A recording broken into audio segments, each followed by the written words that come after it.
Good afternoon, everyone, and welcome back to another virtual presentation here at the Lusaka Apex Medical University. Today's presentation is a special lecture to commemorate World Tuberculosis Day. It is normally celebrated on the 24th, but seeing as how we have research presentations on Wednesdays, today is the day. We have a special presentation from Professor Nathan Kapata.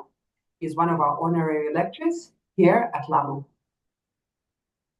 Today's, or rather, this year's theme for World Tuberculosis Day is, yes, we can. Yes, we can end TB. Commit, invest, deliver. And the title of today's presentation from Professor Kapata is Staying the Course Towards TB Elimination. Now, just a brief introduction. Okay. Professor Kapata is a global health and infectious disease expert with more than 20 years of experience in public health, program management, health system strengthening, disease vigilance, research, and medicine. He has worked all levels of care in the public sector in Zambia and has served as advisor at national, regional, and international policy and strategy level. Without any further ado, it is my utmost pleasure to invite Professor Kapata to begin his presentation. Professor, are you with us? Yes, I'm with you. Thank you very much. Can you hear me? Yes, please. Actually, a brief apology. I did not set protocol. I would like to acknowledge the presence of our professorial team, Professor Njelesani, Professor Lambert, Professor Mudenda, Professor Mwawa, Professor Emaus, Professor Munenga, Professor Mwansa, as well as Professor Gilani, Professor Kasolo, Professor Riemba, and others. Now, Professor Kapata, the floor is yours. Thank you very much, moderator, and good afternoon, everyone, and protocols observed. Thank you very much for giving me this opportunity to share a brief presentation on this important day, although we are doing this presentation a couple of days after the commemoration of the World TB Day 2025. The importance of this event cannot be overemphasized. And as indicated, the presentation today will be based on staying the course towards TB elimination. And as the title says, it is staying the course.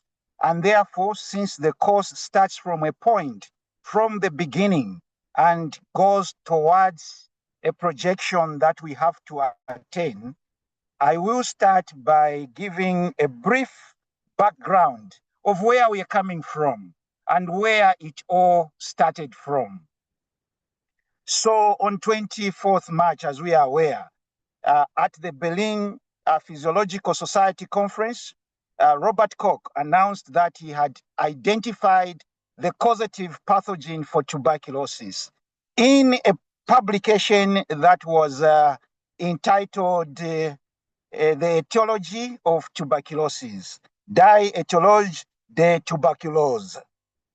This discovery turned Robert Koch into an overnight successful and outstanding researcher of all times. This is as attributed to him by Paul Ehrlich, who was his contemporary.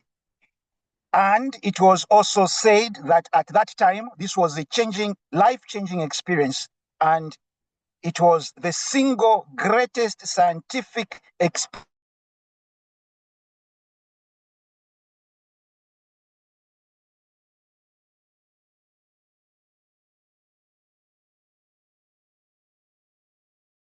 it was known that mycobacteria species, it is known now that mycobacteria species have existed for over 150 million years. However, the species Mycobacterium tuberculosis itself is only aged about 150 years. The disease itself, TB, has been known for centuries, and there is a lot of documentation. Prehistorical documentation is found in various fossils that have shown the presence of Mycobacterium tuberculosis in skeletons, in spines of skeletons, and also it is being found in mummies, that's preserved bodies of deceased people, particularly in Egypt. In the mummies of Egypt, they found evidence of tuberculosis in those. There's been also evidence of certain heroes who were identified, and it was indicated that they had died from a disease very similar, or that was tuberculosis. It is also documented in the Bible. There are chapters in the Bible that indicate that tuberculosis actually existed even during biblical time in the Hebrew literature. So before Koch's discovery, tuberculosis was obviously described through different nomenclatures, various names to describe tuberculosis. In the Old Testament, through the Hebrew culture and Hebrew language, it is referred to as shashespeth. That is from the Old Testament. The Greeks called it phthisis. In Latin, it was referred to as consputor, and also in the 19th century, the terminology was consumption. John Lucas eventually proposed to use the terminology tuberculosis round about 1834 due to what he termed tubercles in the forms of in all the forms of disease that they were seeing at that time. And this was seen in the various lesions on people's bodies, and they identified these and called them tubercles. And it is from that terminology that John Lucas termed the name tuberculosis.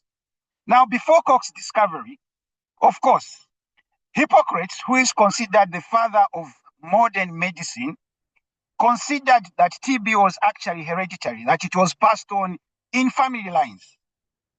Galen was born 131 and up to 201 after Anno Domino AD. First suspected that TB could be transmitted round about 174 AD. Germano Francesco showed that some diseases could be transmitted through particles by direct or indirect contact between humans. This was the time, or around this time, they started thinking that it was possible that the disease was being transmitted through contact.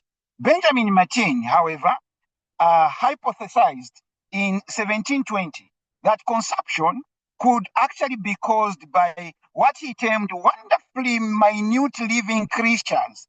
At that time, they had not identified the creatures, but he hypothesized that this disease, tuberculosis, or consumption as it was known at that time, was actually caused by what he termed as wonderfully minute living creatures, which could lead to the lesions that were asymptomatic of the disease. At this time, Martin had already started indicating the various symptoms that were associated with the disease.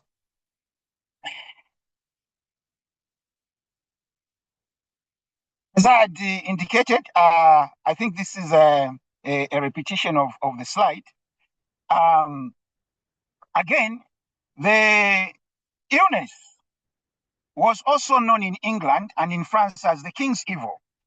And it was widely believed that persons affected with this King's Evil could actually be healed if they had a royal touch.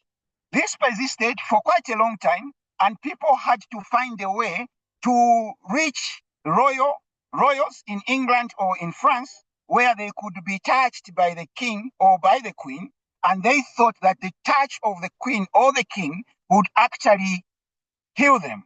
Now, it's very interesting in the sense that for you to, or for a person to access the court, it meant that the person would have to be in an environment where there is a lot of space and it is quite conducive. And before you obviously meet the king or the queen, you will be given some opportunities, to rest and also to have some good meal. This is a hypothetical, but it was believed, however, that just the king touching you or the queen touching you would actually heal the disease. This practice persisted for almost 3 centuries until Queen Anne stopped it in England, and a couple of centuries later, it was also stopped in France. The exact pathological and anatomical description of the disease was illustrated in 1679 by Francis Sylvius. In his work called the Opera Medica, he described the tubercles, their progression to abscesses, cavities, empyema in the lungs, and other sites of consumptive patients. So around 1679 already, the disease had been at least described in the eyes of what they were seeing as the causes or as the presentation of this disease consumption. Later in Europe and in Germany, they started treating tuberculosis in what they called sanatoria. So the first sanatoria was founded in 1854 by Hermann Brenner in Germany. This stressed the therapeutic effect of the climate in the treatment of phthisis or consumption or TB as we know it.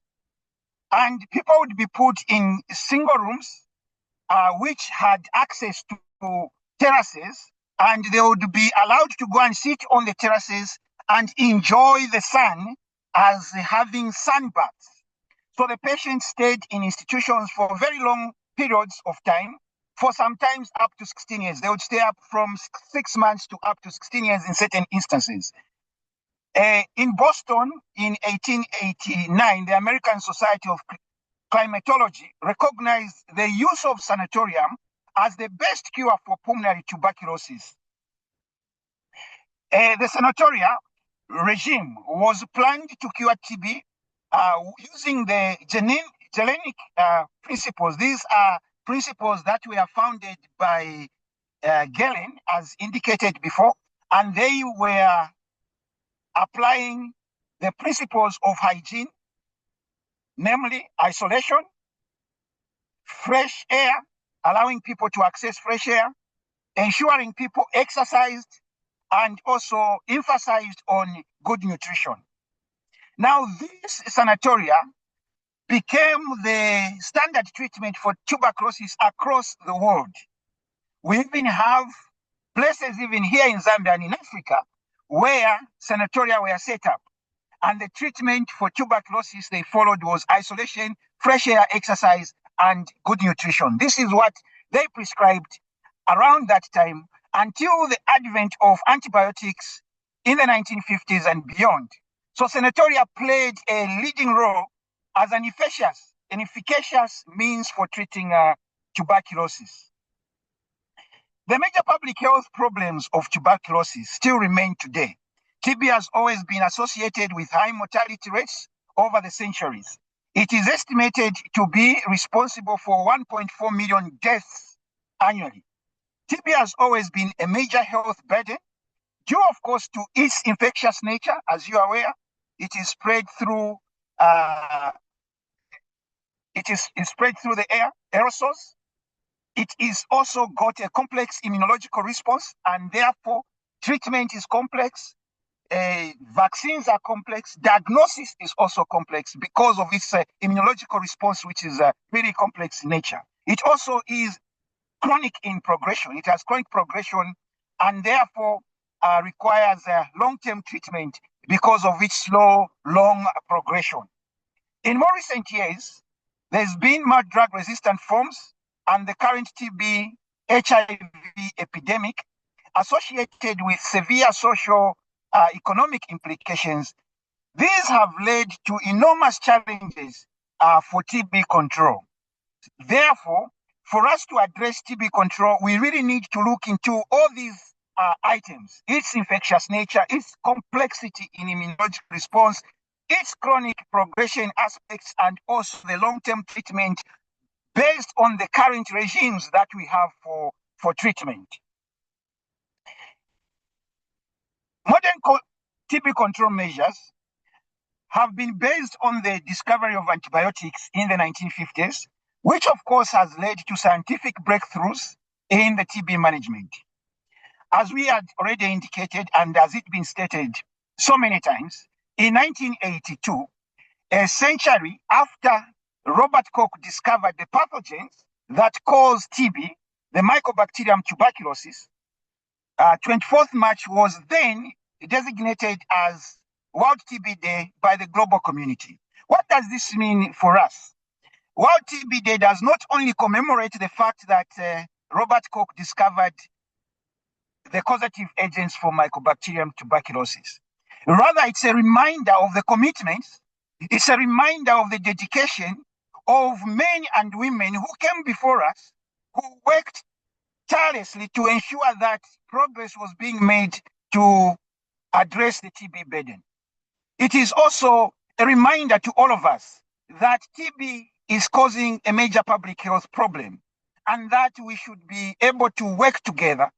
And it is also a reason, it is also a reminder and a reason for us to use this World TB Day commemoration as a way to ensure that we educate people, those of us who've got the knowledge, disseminate the information, make people aware, raise awareness in people of how TB is spread, how TB can be controlled, and what we need to do to ensure that we control TB and eventually eliminate it.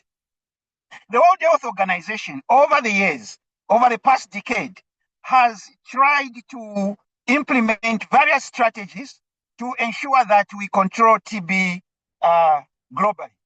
Some of the strategies or control measures have evolved over the years and various strategies have been applied.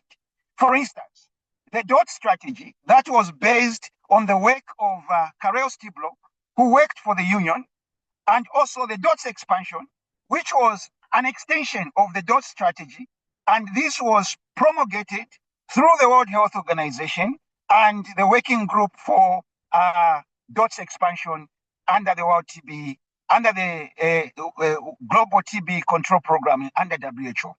Later on, the DOTS expansion was moved to or enhanced to the TB strategy, Stop TB strategy, and now we are implementing what is referred to as the Global Plan to End TB. Let me just give brief highlights of what I've just discussed right now. First of all, the short course chemotherapy, a pilot project that led to the current regime that we are using, of course, nowadays with a bit of modifications, was actually implemented within African countries. Zambia was among those countries that participated in the pilot project for the short course chemotherapy using rifampicin-containing regimes.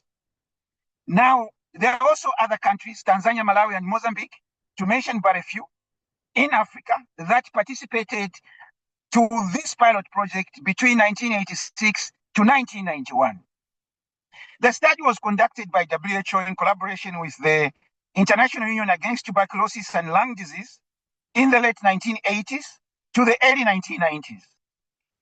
Here I quote what the WHO said about Karel Stiblo and his work on short course chemotherapy pilot project, which later informed the strategy to control TB.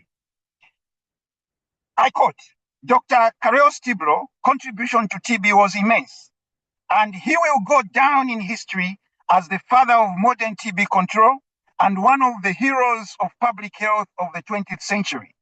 The principles developed by him in Africa were later adapted and promoted by WHO as DOTS, and later adopted as the recommended TB control strategy. That is how WHO defined the work of Dr. Karel Stiblo. In 1993, after that work, WHO declared TB a global public health emergency, of course, because they were seeing so many cases around the 90s. The DOT strategy was developed in the mid-1990s and was subsequently expanded worldwide. The strategy was built on a model which has 5 components. The first component is that of ensuring there is political commitment. This is the foundation of the strategy, of the DOT strategy, ensuring that there is adequate funding that is given to TB control programs to ensure that there is resources, both capital resources, infrastructure, human resource, and also commodities to ensure that there is a centralized system and a centralized program that is addressing and ensuring the TB program is running. Then the issue of ensuring early case detection through quality assured diagnosis. At that time when the DOT strategy was being initiated, emphasis was given to diagnosis of the most infectious diseases, of the most infectious cases that were smear positive, sputum smear positive, and also those detected through microscopy. Nowadays, we also talk of ensuring there is a bacteriological confirmation of cases. I'll come to that later. And also the third component was that of using standardized treatment with supervision and also patient support. This is where the strategy derives its name from the DOT, which was directly observed therapy, meaning a patient is being given therapy, but is also being observed taking that therapy. Hence, patient supervision was a really important component in that strategy. Then, obviously, ensuring that there is drug supply and management that is reliable, quality assured first-line drugs was fundamental to ensure high quality treatment. And also, of course, there should be a system of monitoring and evaluation, again, based on Karel Stiblo's work of doing cohort analysis, understanding of all the people who were enrolled, how many did we have who were cured, how many failed on treatment, how many actually had their treatment, failure and so on. Then came the next strategy, which is the Stop TB strategy between 2006 and 2015. The Stop TB strategy builds on the DOT strategy, and therefore, number one component of the Stop TB strategy was to pursue high quality DOTS expansion and enhancement, address TB, HIV, MDR, TB, and other challenges, and implement TB, HIV collaborative activities, including the control of multi-drug resistant tuberculosis, to protect and preserve the efficaciousness of rifampicin and isoniazid, which were the most potent drugs for TB at that time. Also ensuring to contribute to health system strengthening and actively participate in efforts to improve still system-wide human resources. To ensure we engage all care providers, public-private mix, meaning the public sector working with the private sector, ensuring approaches are following standard international standards and working together as one team, the private and the public.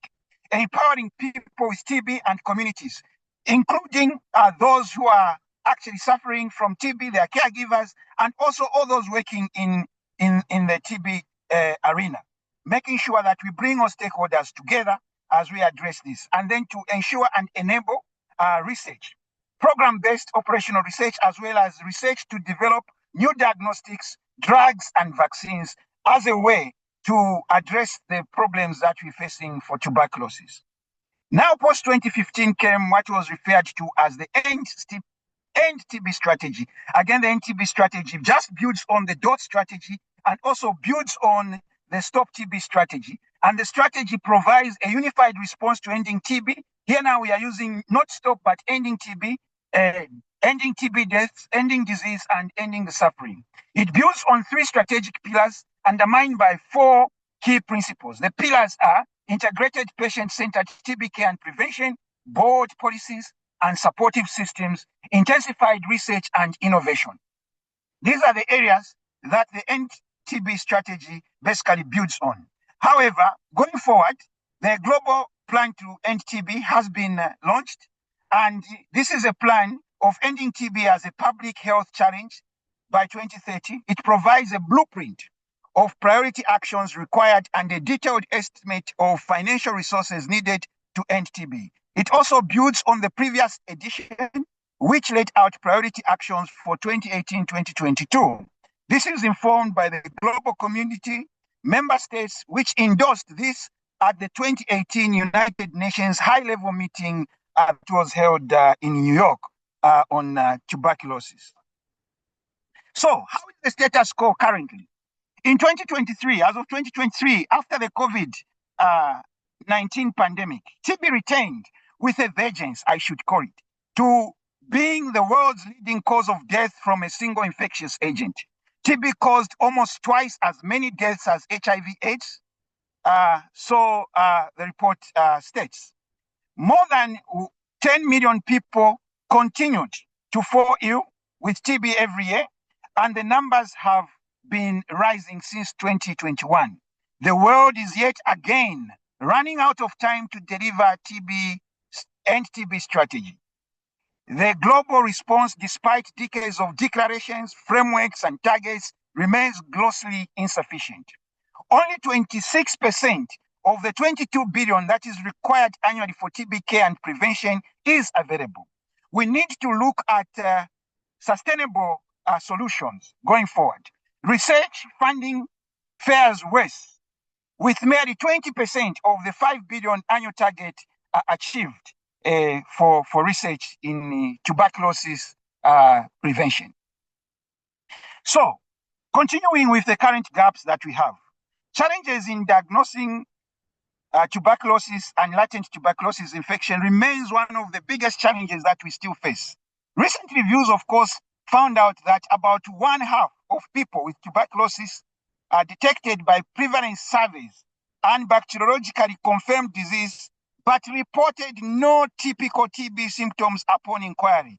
This is an important finding. Most of the people that are found within the TB surveys that WHO launched across the world, it was found that a number of them, about a half of the people who they detected TB, which was confirmed bacteriologically, that they had bugs in them, in their chest, actually had no single symptom at all, referred to as asymptomatic TB. Now, asymptomatic TB is not necessarily latent TB, because latent TB is in the blood.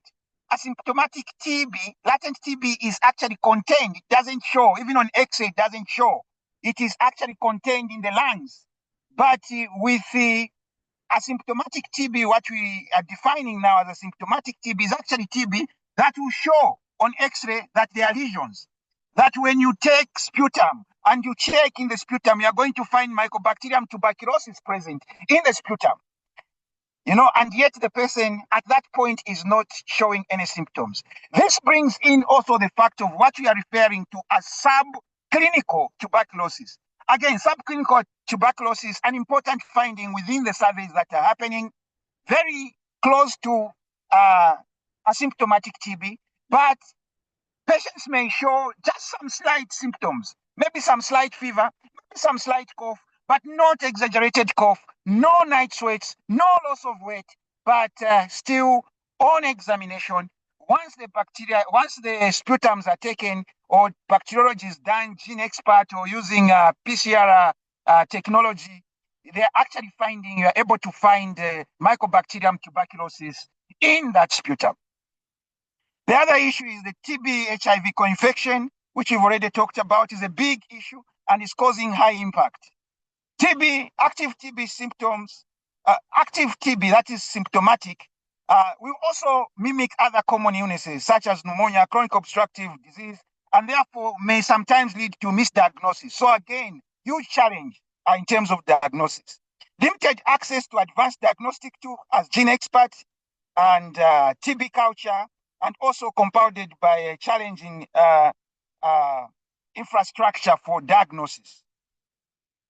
There is, of course, particularly in sub-Saharan Africa, poverty and tuberculosis that has to be addressed. Huge gap. There is also lack of awareness in the communities and lack of education for communities. Why it is important for us to ensure that we enhance community awareness. Inequalities in healthcare, inequalities in TB for displaced populations, refugees, and also the impact of undernutrition and poor housing on TB susceptibility. So what do we need to do? What we need to do is to ensure we do more research. Why I started from the beginning is to showcase that where we are today and what people have done, we need to continue to ensure we do more research. For instance, we need to understand better and characterize the full spectrum of TB, all forms, from infection to disease. Because with the asymptomatic tuberculosis, subclinical tuberculosis, and also active tuberculosis, how are these interlinked? How is this leading to increase in burden? What do we need to address for us to be able to control and be able to eliminate tuberculosis? So, although interest is increasing in this area, there's still a lot that needs to be done. We need to ensure improved diagnostics, increased funding for TB programs, and integration with general health services, a comprehensive TB HIV management program, community engagement for early detection, address TB-related TB, improve autopsy studies to assess undiagnosed cases, and also increase research, better diagnostic infrastructure, and also focus on rural healthcare system, and also for the vulnerable groups that we need to address. We need to address TB among migrants, ensure cross-border cooperation, and provide latent TB infection treatment access. We need to begin to ensure we are treating latent TB infection. It's the only way we are going to get rid of the bug. Address TB in children, including nutrition rehabilitation programs for those with severe acute malnutrition. Ensuring universal health coverage, poverty alleviation programs, community-led education programs, strengthen rural health systems, ensure gender-sensitive care and nutrition support as part of TB treatment. Also, enact policies and legislation to improve ventilation and living conditions of people, particularly those living in peri-urban areas, those living in poor conditions. We need to ensure that we apply the ideas of good ventilation, improved nutrition, and ensuring people can exercise. Develop better diagnostics and therapeutics, including vaccines. And I've talked about legal provisions to protect and ensure the vulnerable are targeted. TB programs for migrants, refugees, and other congregate settings, and also sustainable domestic funding. Global financing initiatives to be leveraged to ensure that there is enough resources put towards ensuring that we eliminate the burden of tuberculosis. So today, 2 days ago, World TB Day 2025, what do we need to do? We need to leverage on lessons from the past. We need to leverage from lessons from the past and ensure that we commit, all of us, researchers, academics, policymakers, stakeholders, communities, people affected, caregivers, healthcare providers, community volunteers. Every one of us, we need to ensure we commit to ending TB. That is number one thing.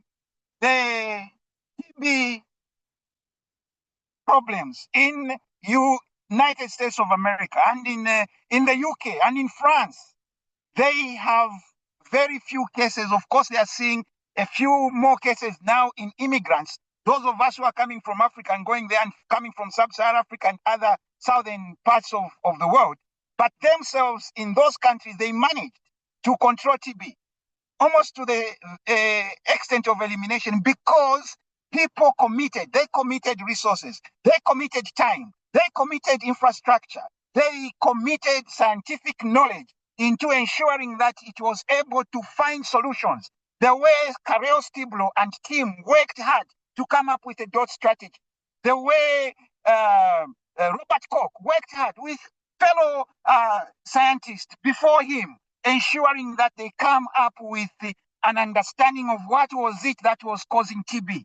The same way we should work and commit ourselves to ensure that we find out what is it that we should do to end and eliminate tuberculosis. The next one is to invest. Of course, there should be resources from government, cooperating partners, and well-wishers, philanthropists. We need to reach out to everyone to ensure that there is resources, and we invest in research, we invest in programs, we invest in community-based programs and patient-centered approaches that will be able to address the TB burden. And of course, most of all, we should be able to deliver, be innovative, and be driven to provide quality healthcare services to the masses that need them. So, staying the course to TB elimination will entail, first of all, that tuberculosis has long been recognized as a preventable and treatable illness inexplicably linked to poverty, inequity, and systematic neglect. So we need to address that. The fight against TB is a fight for justice for the poor, disadvantaged and neglected members of all communities worldwide.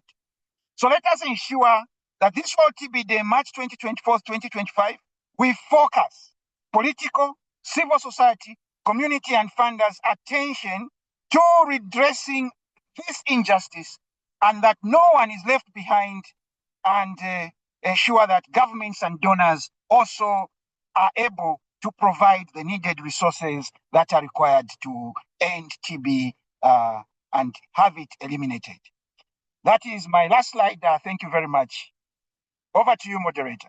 I hope I've been I've stuck to time. Thank you.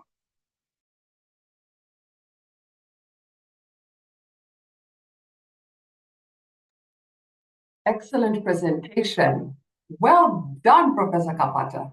This was a deeply insightful, informative, as well as a very passionate presentation. Well done. The floor is open for any. Thank you very much. The floor is open for any questions and comments. But before that, I would like to invite members of our professorial team. The floor is open. You may ask your questions. I'd like to invite our Vice Chancellor, Professor Njelisani, to the floor. Welcome, Professor. Thank you very much. And a big, big thank you, Prof. Kapata, for this very refreshing presentation of the history of tuberculosis from those uncertain days to the present age where we at least know what we are dealing with. I just wanted also to contribute about the early days of HIV in Zambia. You know, up to 1984, in the Ministry of Health, we had worked very hard to bring down TB and leprosy. In fact, the graphs were coming so beautifully down. But starting in 1984, the tuberculosis, graph was going up. This other one was down. And at that time, we had no idea for of the relationship between tuberculosis and HIV. In fact, it was found out that most of the patients who had severe TB, when now we came to look back, were also positive of, tuberculosis. One other common thing at the time was Professor Kapata has referred to that, development of drug-resistant TB. In those days, even that short-term therapy that was discovered, we started seeing people not responding. But worse, we started seeing very severe reaction to some of the drugs in that treatment combination, particularly to thiacetazone. We actually started seeing very severe Steven Johnson syndrome.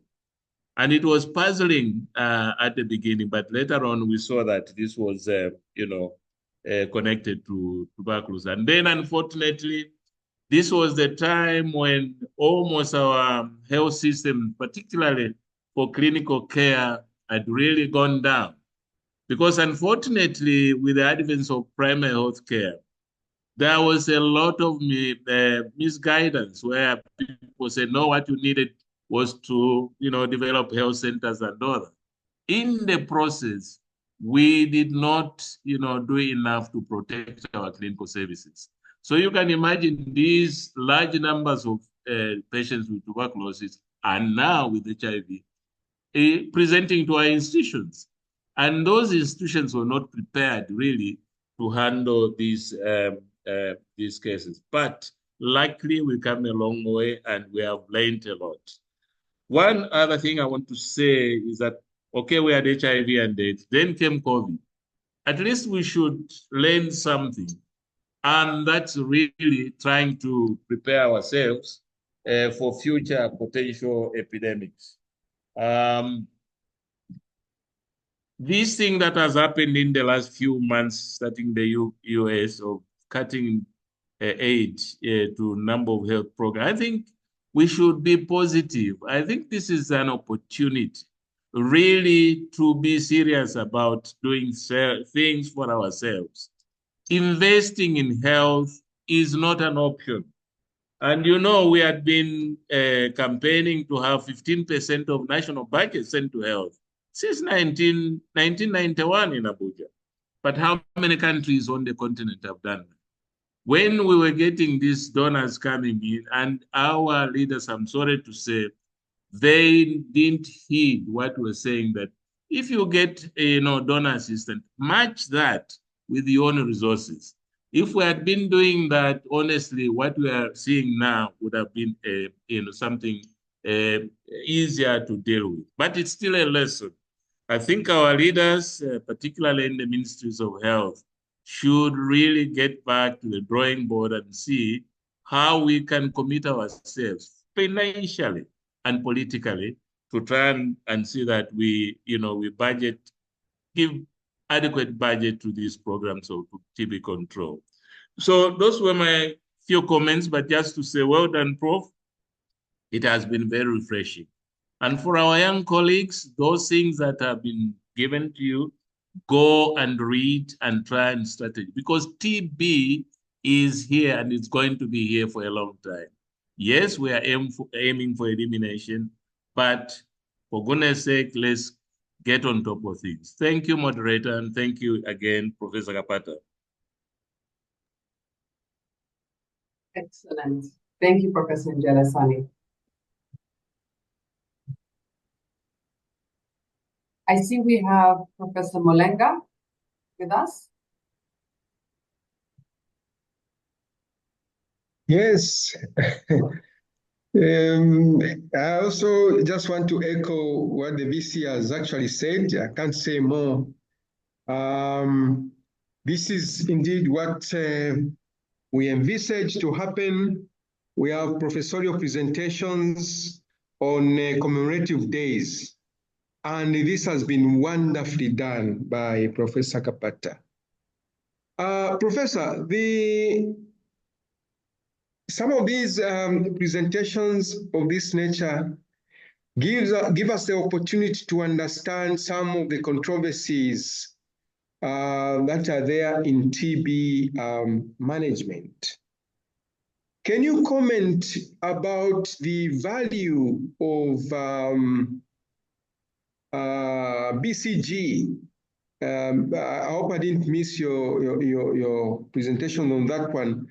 If I did, you could just elaborate the current thinking about BCG in TB management.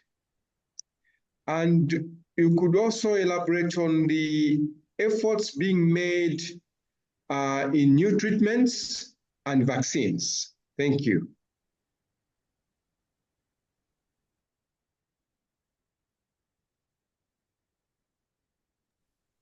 Thank you very much. And thank you very much, Professor Njelasani, the Vice Chancellor for Lusaka Apex Medical University. And thank you very much for those kind words and comments. Thank you, Professor Molenga, for those kind words and comments. And also, just to speak to the question that you raised, of course, there's a bit of controversy on BCG. as a vaccine for TB. However, when you look at what has been seen, normally BCG, because of the use of BCG, there's actually been a reduction in the number of very severe TB cases, particularly in children, due to the fact that almost all the children nowadays are given BCG at birth or as soon as possible after birth. So there has been some significant reduction, actually globally, in the number of severe TB cases in children. And this has been attributed to the use of BCG. The unfortunate thing is that BCG has been unable to be very efficacious in preventing TB per se, in preventing the occurrence of tuberculosis as a disease. If you look at smallpox, for instance, the vaccine for smallpox ensured that the disease was actually eradicated. Other vaccines also show very high potency and efficacy. Therefore, they tend to be very much used in prevention of infectious diseases that are preventable by vaccines. Unfortunately, BCG does not have that kind of reputation, I should say, with it. But of course, it still remains an important vaccine because it reduces at least severe forms of TB, especially in young children. In terms of the works that is being done in drug development, therapeutics, and as well as vaccines, there's a lot of work that's going on, but as we speak, very few drugs have made it into the regime for TB treatment that we are using. I should say that at the stage we are in terms of therapeutics, let me start with the therapeutics. At the stage where we are with therapeutics, rifampicin still remains the strongest and most potent anti-TB drug. And therefore, the reason why we emphasize to ensure that we continue with the strategy of DOTS, the DOTS strategy as a strategy to ensure that we protect the rifampicin, ensuring we use multi-drug therapy, because we have to protect, as it is now, rifampicin. There have been quite a number of new drugs that have been approved, like bendalaquine and others. They are being reserved or being added to second-line drugs, meaning therefore that they are not making it into the first-line drugs yet, at least the ones that are in the pipeline. They are making it as second-line drugs. Therefore, still giving rifampicin the highest, level of potency as regards therapeutics. In terms of vaccines, again, a similar situation. There are a lot of potential vaccines that are being developed, but we still haven't come up with something that has shown high potency and efficacy as yet for being used as a treatment. There are a number of products that are under development. In fact, we just applied to want to see if we can participate in one of the trials to test one of the vaccines that's being developed. So there's a lot of work going on, but we still haven't found that high potent kind of vaccine as well that would be used as a preventive vaccine. I guess with what we learned through the COVID-19, I think Professor Angelesan did speak to this. COVID-19, within a very short time of the pandemic, there were about 5-6 vaccines that were approved and showed quite high potency due to the use of genome sequencing. And I think maybe we should be thinking towards that more and invest. The kind of investment that went into COVID-19 was so much that we were able to, within a short time, come up with a vaccine or vaccines that were potent. We've been living with TB for more than 150,000 years today, and the kind of investment that's being put there is not adequate. It's not giving us enough for us to be able to come up with life-changing, commodities and vaccines that can prevent the disease. And that's why the core is now to commit, invest, and also deliver on the commitments and also on the investments. So we are hoping going forward, based on the post-2015 NTB strategy and the global strategy to stop TB or to end TB, that we'll be able to see a bit more resources coming, particularly to the scientific world. I think the scientific world, academics, the academicians, and the scientists are not doing as much as our colleagues used to do before to show and bring out innovations, discoveries, so that we are able to make a huge difference in the world.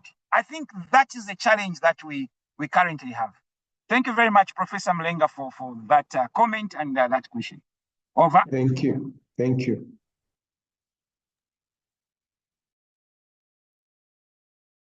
Wonderful. Excellent. And once again, very informative. Well-known, well-researched. We have a comment from Mutupa saying many thanks for the presentation. I see we have Dr. Ikona in the house. Dr. Ikona, are you with us?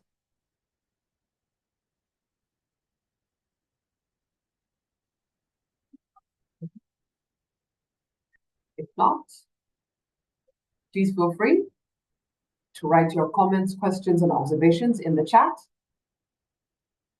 The floor is open to everybody else in attendance. Please, this is the chance.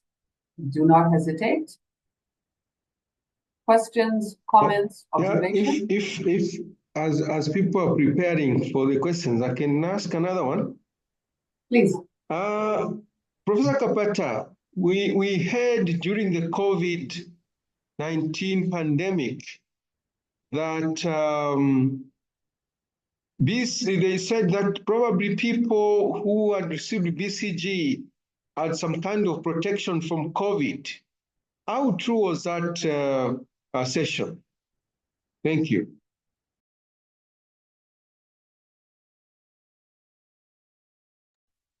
Yeah, thank you very much, Professor Mlenga, for that question. There's been literature about that, but I don't have the specifics in terms of what exactly the response was. But yeah, there's been such speculations. And I think there's been some sort of literature, some write-ups, publications that came through concerning that. But I have not followed that line very much. I wouldn't want to speak so much to it. I think to require a bit more understanding and further exploration in that field. Over. Thank you.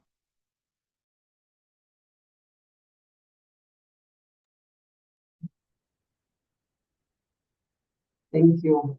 The floor is still open. Any questions, comments?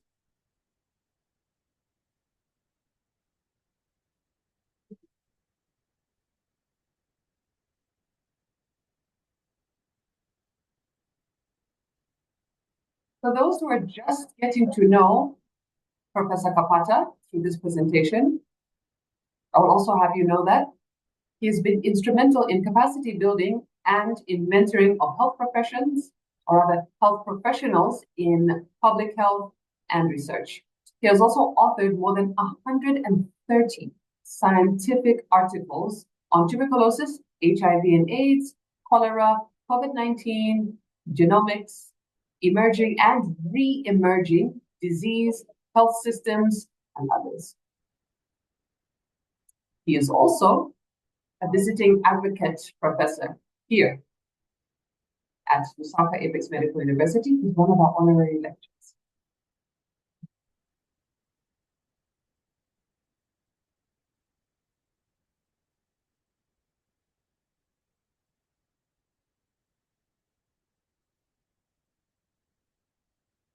I see.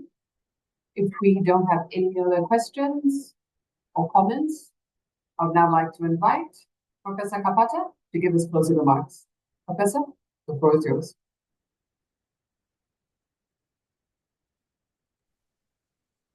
Thank you very much, moderator. I just want to thank the faculty and also just the university, the Lusaka Apex Medical University. I want to thank all the participants and just want to appreciate for giving me an opportunity to give a presentation over something that I'm very passionate about, TB, and also just to ensure that we stay on course. So I really appreciate. I think there's a lot of work that needs to be done, but also I should be quick to say that a lot has also been done in the area of TB, that we should also just look at the successes that we've made, particularly as a country. We've also made quite a lot of progress in TB control activities. I think the challenges we are facing now are more based on the fact that we need to find the missing cases, and that's the area we should basically move towards. But I really appreciate the opportunity that you've given me to share some thoughts. Of course, I'm available for other commitments if need there be. So thank you very much. I'll end there. Excellent, Professor. Thank you so much. I'd now like to invite closing remarks. I would like to invite our Vice Chancellor, Professor Njelasani, to give us his closing remarks. Thank you very much, Madam Shinondo, and just a big thank you to all our colleagues who are in attendance. And we should be having more of this. We have a lot of expertise in our midst. We should recognize them and bring them from time to time to talk to us. But more so to stimulate student participation, more so to do a lot more in research. We have excellent researchers. Dr. Kapata is one of them. So we need, particularly our students, to follow him and get in touch with him so that he can guide you. So just thanking everybody in the audience. And thank you, Madam Moderator, and definitely a big thank you to Professor Kapata. Thank you. Thank you, Professor Njelasani. We have come to the end of today's commemorative presentation on World Tuberculosis Day. Thank you once again to our Professor Kapata. This has been an excellent presentation. This one is a commemorable one. This one has definitely set the bar higher. We have come to the end. Once again, my name is Ms. Shinondo, here as part of Corporate Communications at LAMU. I'm your host and your moderator. Please enjoy the rest of your day. Thank you.